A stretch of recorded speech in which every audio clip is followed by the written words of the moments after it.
So I wanted to record the update on the situation. There's a lot of people here. I got in contact with Croatian embassy guys.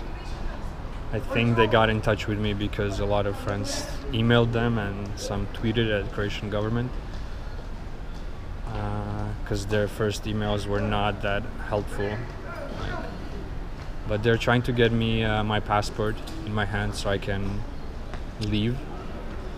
Other than that, I found out that I'm blacklisted in Thailand. So, where my friends are at, my coworkers. So, I have to figure out how to unblacklist myself to go there.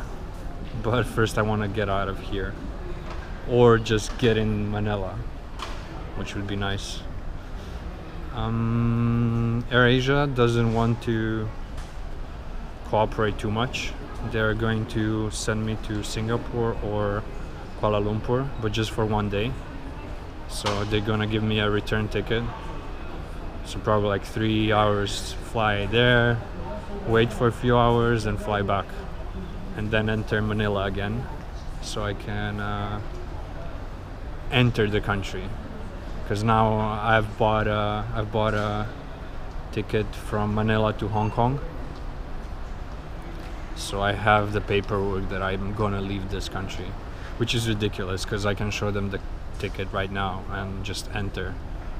But they never asked me before to provide such info. I think they did, but I would say like, oh, I don't know exactly when I'm gonna exit, and they would just let me in. So it's kind of funny that they're now just playing with me, I guess. And that's it. Spending another night in the terminal with a bunch of guys that have the same issue. Yeah. Or similar one. Yeah, and AirAsia said that there's no way they are gonna reimburse me for the money I've spent on terminals or like food or accommodation, whatever. That's it. Bye bye.